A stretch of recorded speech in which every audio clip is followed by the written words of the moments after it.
कोई फैसला लिया जाए। हमारे साथ इस वक्त सीनियर एडवोकेट सुप्रीम कोर्ट के संजय के चड्ढा जी भी जुड़ चुके हैं। संजय जी, बहुत इस्तकबाल है आपका। सलाम टीवी में जिस तरह से लाउड स्पीकर को लेकर फैसला लिया गया है जो हाईकोर्ट की तरफ से, उसको हम देख रहे हैं कि अब अमली जामा पहनाया जा रहा है, एक्शन लिया जा रहा है उन तमाम मजहबी मकामात पर जहां पर मानकों के हिसाब से चीजें नहीं हो रही, यानी लाउड स्पीकर और तेज आवाज में बज रहे हैं। आप इस पर क्या कहेंगे? क्या कुछ गाइडलाइंस इसको लेकर कही गई हैं जिनके खिलाफ वर्जी हो रही है और ये एक्शन लिया जा रहा है?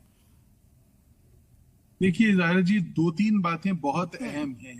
पहली बात, जो नॉइज पोल्यूशन एक्ट है 2000 में जो आया था, उसमें बड़े स्पेसिफिक रिस्ट्रिक्शंस थे। जैसे कि दो तीन रिस्ट्रिक्शंस मैं आपको बताने चाहता हूं, आपके माध्यम से अपने तमाम जो देखने वाले लोग हैं उनको बताना चाहता हूं। जैसे कि रात 10 बजे से सुबह 6 बजे तक टोटल बैन है। और एज पर द एक्ट जो एरियाज हैं उनको 3 टाइप्स में डिवाइड किया गया। रेजिडेंशियल एरिया के लिए अलग, इंडस्ट्रियल एरिया के लिए अलग और कॉमर्शियल एरियाज के लिए अलग। एक मियाद फिक्स की गई है 45 डेसिबल के से ज्यादा की अगर आवाज होगी तो वो परमिसेबल नहीं है, और उस मियाद के अंदर ही आप आवाज लग सकते हैं। पहली चीज। दूसरी चीज, एक रिस्ट्रिक्शन इस तरीके का लगाया गया कि एक पब्लिक अथॉरिटी बनाई गई है एक्ट पर द एक्ट 2000 का जो एक्ट है उसके हिसाब से, कि उस अथॉरिटी की परमिशन के बिना लाउड स्पीकर लग ही नहीं सकता। तो पहली चीज तो परमिशन लेनी पड़ेगी। दूसरी चीज रिस्ट्रिक्शंस है, टाइमिंग्स है 10 से 6 मैंने बताया रात को बिल्कुल नहीं चल सकता। तीसरा रिस्ट्रिक्शन है, एक पर्टिकुलर लिमिट है, उस लिमिट को आप क्रॉस नहीं कर सकते। और मैं आपके माध्यम से एक बात बहुत अहम जो बताना चाहता हूं, अगर ये वायलेशंस होती हैं तो 3-4 धाराएं हैं भारतीय न्याय संहिता बीएनएस के तहत, 370, 292, 293। अब ये न्यूसेंस के सेक्शंस हैं। ये ऐसी न्यूसेंस जो पब्लिक न्यूसेंस की कैटेगरी में आती है।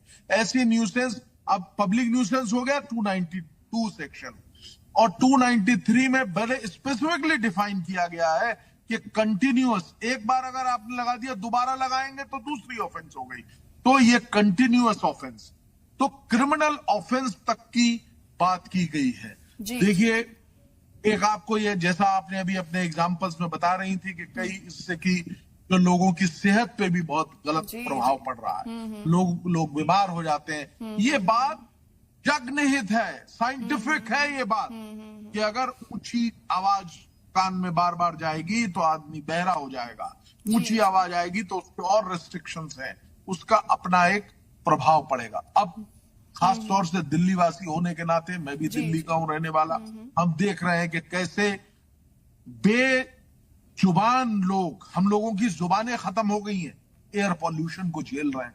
ऐसे ही हम बेजुबान होके इन तमाम चीजों को भी झेलना पड़ रहा है। पॉल्यूशन ये है एक स्लो पॉइजन के रूप में जाना जाता है। तमाम जो मुल्क हैं पूरे वर्ल्ड के, मैं सख्त भाषा का इस्तेमाल कर रहा हूं, पूरे वर्ल्ड के तमाम जितने भी मुल्क हैं वो तमाम मुल्क इस चीज को फॉलो करते हैं।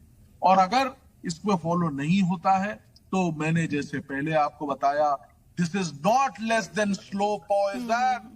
हम सबको स्लो पॉइजन है, कान के जरिए, आंख के जरिए, सूंघने में, तमाम। तो ये एक लॉ बना है, उस लॉ को कोई भी तरीके से उसकी बिल्कुल उस लॉ को हम सभी को फॉलो करना चाहिए, लेकिन कभी कभी हम देखते हैं, बिल्कुल देखिए, सही मानकों के साथ अगर इसे फॉलो किया जाए, जो भी डेसिबल तय किया गया है, अगर उसी के हिसाब से लाउड स्पीकर बजे तो जाहिर तौर पर एक्शन नहीं लिया जाएगा। संजय जी, आप इस पर क्या कहेंगे कि हम उस हिसाब से जो भी मजहबी मकामात हैं अगर फॉलो करें तो क्या लाउड स्पीकर उतारने की नौबत आएगी? क्योंकि हम देख रहे हैं सभी मकामात से लाउड स्पीकर ही उतारे जा रहे हैं, ये उन्हें बताया नहीं जा रहा है कि आपको किस तरीके से उन्हें फॉलो करना है।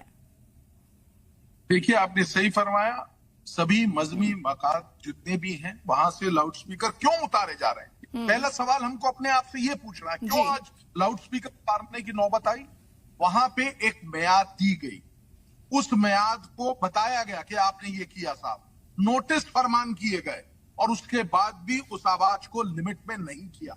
जैसा मैं अपने पहले में बता रहा था, पहले संबोधन में जब मैं पहले बोल रहा था, मैंने बताया कि एक लिमिट है, 45 डेसिबल की लिमिट है, उससे ऊपर आप नहीं कर सकते, ये एक लॉ।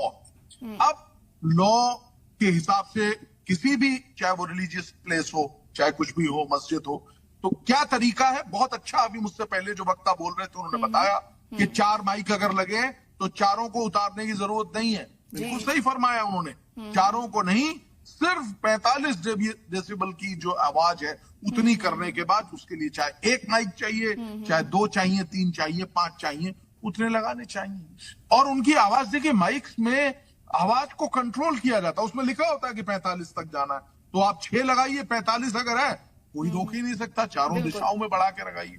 तो हमको सिर्फ ये करना है कि बहुत जिसे कहना चाहिए कि ना, उसको लॉ में दिए गए नियमों को, लॉ में दिए गए जो प्रोविजंस हैं उनको उनकी सही स्पिरिट में फॉलो करना है, एक बात। दूसरी बात जो अभी उन्होंने ही कही थी कि भाई 20 साल हो गए लॉ को फॉलो नहीं किया जा रहा, कैसे, सारी बातें बड़ी दुखद बात है, सही बात है, नहीं किया जा रहा फॉलो, लेकिन अगर अब फॉलो हो रहा है तो उसको फॉलो भी होने देना है हमको, ये भी हमारी एक ड्यूटी है। फॉलो नहीं हुआ, हम उस चीज के लिए, देखिए चोरी के लिए कानून है, रोज हम जानते हैं कि बड़ा सख्त कानून है अगर कोई चोरी करेगा, लेकिन क्या चोरियां रुक गई?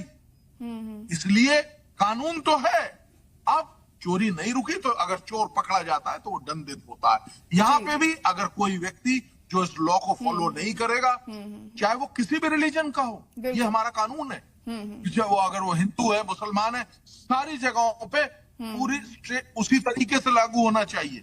और एक और बात, अजान का समय हम जानते हैं कि 1.5 मिनट 2 मिनट में खत्म हो जाती है, लेकिन मयाद तो चाहे वो 1.5 मिनट इस्तेमाल करें, चाहे 20 मिनट इस्तेमाल करें, मयाद तो लगेगी। सिमिलरली मंदिरों की भी आवाजें उतनी तेज आती हैं, हम देखते हैं, तो भी रिस्ट्रिक्शन लगाते हुए कानून को लागू किया है। और कई मंदिरों से, मैं आपके माध्यम से बताना चाहता हूं, ऐसे एक्स्ट्रा जो माइक्स हैं उनको रिमूव